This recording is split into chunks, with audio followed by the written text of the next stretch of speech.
Bismillahirrahmanirrahim. Assalamualaikum warahmatullahi wabarakatuh.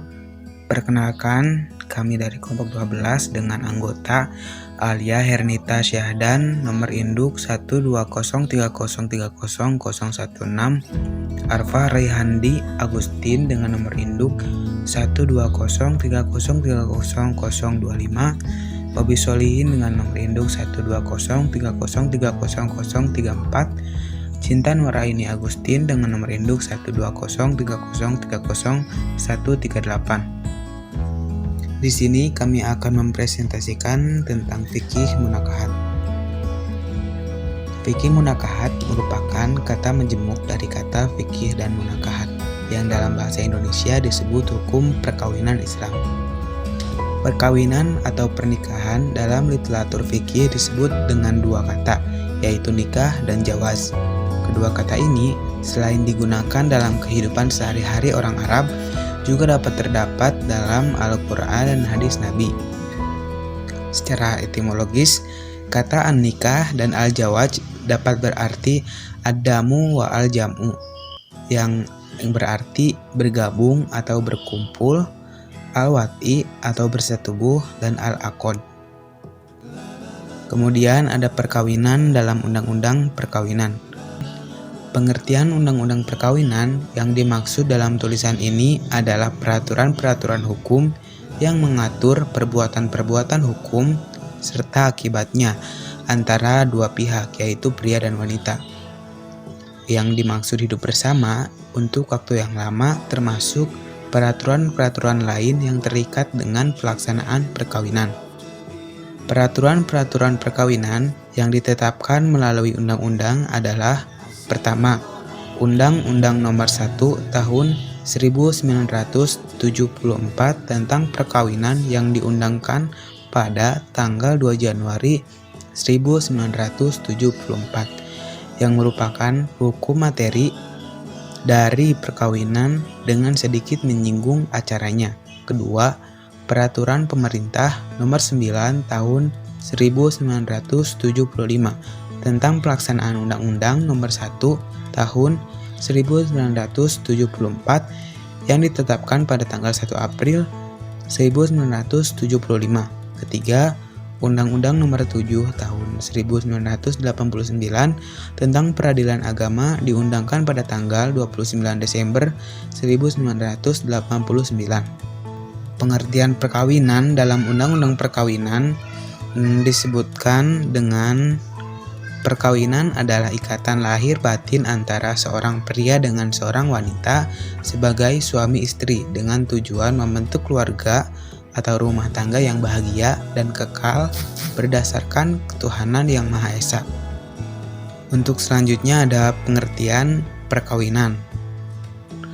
Dalam hukum perkawinan Islam atau munakahat, kata-kata perkawinan merupakan alih bahasa dari istilah nikah atau jawaz. Dari beberapa takrif yang dikemukakan oleh para fuqaha tersebut, dapat ditarik kesimpulan adanya unsur-unsur pokok dalam takrif tersebut, yaitu: 1. Nikah adalah suatu akad atau perjanjian antara pria dan wanita. 2. Menghalalkan wat'i atau bersetubuh yang semula dilarang.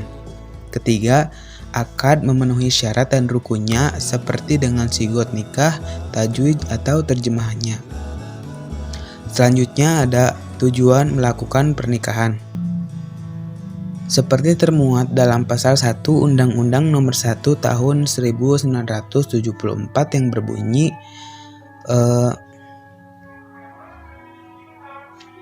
tujuan perkawinan adalah membentuk keluarga atau rumah tangga yang bahagia dan kekal berdasarkan kepada ketuhanan yang Maha Esa. Sedangkan tujuan perkawinan secara umum adalah untuk menjauhkan diri dari perbuatan zina dan mendampingi kaum putri. Pendapat lain yaitu Nyonya Sumijati SH, tujuan perkawinan dalam agama Islam adalah untuk memenuhi tuntutan-tuntutan hajat tabiat kemanusiaan berhubungan antara laki-laki dan perempuan dalam rangka mewujudkan suatu keluarga yang bahagia dengan dasar cinta, kasih sayang, untuk memperoleh keturunan yang sah dalam masyarakat dengan mengikuti ketentuan-ketentuan yang telah diatur oleh syariah. Selanjutnya ada hukum perkawinan. Hukum perkawinan atau pernikahan. Di antara firman Allah Subhanahu wa taala yang memerintahkan pernikahan adalah yang pertama, Quran surat An-Nisa ayat 3 yang artinya, "Dan jika kamu takut tidak akan berlaku adil terhadap hak-hak perempuan yatim, bila mana kamu mengawininya, maka kawinilah wanita-wanita lain yang kamu senangi, 2, 3, atau 4. Kemudian, jika kamu takut tidak akan dapat berlaku adil, maka kawinilah seorang saja, atau budak-budak yang kamu miliki. Yang demikian itu adalah lebih dekat kepada tidak berbuat aniaya." Dan yang kedua, Quran surat Ar-Rum ayat 21 yang artinya, "Dan di antara tanda-tanda kekuasaannya ialah Dia menciptakan untukmu istri-istri dari jenismu sendiri supaya kamu cenderung merasa tentram kepadanya, dan dijadikannya Dia di antaramu rasa kasih dan sayang. Sesungguhnya pada yang demikian itu benar-benar terdapat tanda-tanda bagi kaum yang berfikir." Hukum perkawinan atau pernikahan. Yang pertama ialah wajib bagi seseorang yang memiliki kemampuan biaya nikah, mampu menegakkan keadilan dalam pergaulan yang baik dengan istri yang dinikahinya, dan ia mempunyai dugaan kuat akan melakukan perzinahan apabila tidak menikah. Nah, dan yang kedua ialah sunnah. Sunnah bagi orang-orang yang telah berkeinginan untuk kawin, telah pantas untuk kawin, dan dia telah mempunyai perlengkapan untuk melangsungkan perkawinan. Yang ketiga ialah haram. Haram bagi orang yang tidak akan dapat memenuhi ketentuan syara untuk melakukan perkawinan, atau ia yakin perkawinan itu tidak akan mencapai tujuan syara, sedangkan ia meyakini perkawinan itu akan merusak kehidupan pasangannya. Dan yang terakhir ialah makruh bagi seseorang yang lemah syahwat yang tidak mampu memberi belanja istrinya, walaupun tidak merugikan istri, karena ia kaya dan tidak mempunyai keinginan syahwat yang kuat. Juga bertambah makruh hukumnya jika karena lemah syahwat ia berhenti dari melakukan sesuatu ibadah atau menuntut suatu ilmu.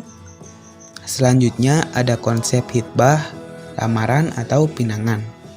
Pengertian hitbah. Hitbah memiliki 3 makna, yaitu jelas, singkat, dan padat. Maksud dari makna jelas adalah ketika seorang menghitbah, maka harus jelas maksud dan tujuannya.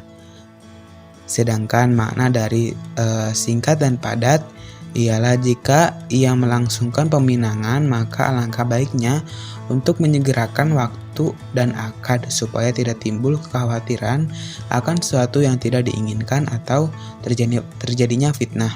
Sedangkan menurut istilah, lamaran adalah kegiatan atau upaya terjadinya hubungan perjodohan antara seorang laki-laki dan wanita untuk memintanya menjadi istrinya dengan cara-cara yang umum yang berlaku di tengah-tengah budaya masyarakat. Selanjutnya ada syarat-syarat hitbah seperti termuat pada pasal 12 Komplikasi Hukum Islam atau KHI berbunyi 1. Peminangan dapat dilakukan terhadap seorang wanita yang masih perawan atau terhadap janda yang telah habis masa iddahnya. 2. Wanita yang ditalak suami yang masih berada pada masa roj'iyah haram dan dilarang untuk dipinang atau dilamar. Ketiga, seorang pria dilarang untuk meminang wanita yang sedang dipinang oleh pria lain selama wanita tersebut belum menentukan keputusan atau penolakan dari lamaran tersebut. Keempat, putusnya pinangan untuk pria terjadi karena adanya pernyataan tentang putusnya hubungan pinangan atau secara diam-diam. Terus selanjutnya ada adab dan tata cara hitbah. Pertama, melihat calon atau wanita. Kedua, tidak melamar wanita yang telah dilamar oleh pria lain. Ketiga, merahasiakan pelamarannya atau tidak mengumumkan kepada umum. Keempat, wanita yang dilamar terbebas dari segala mawani atau pencegah dari sebuah pernikahan. Terus selanjutnya ada macam-macam pernikahan berdasarkan hukum Islam yang berlaku. Pertama, pernikahan al-jawaz al-wajib, kedua pernikahan al-jawaz al-mustahab, ketiga pernikahan al-jawaz al-makruh, keempat pernikahan al-jawaz al-mubah, dan kelima pernikahan haram. Mungkin kiranya sekian presentasi dari kelompok kami. Mohon maaf bila mana terdapat kesalahan dan kekurangan. Wabillahi taufiq wal hidayah. Wassalamualaikum warahmatullahi wabarakatuh.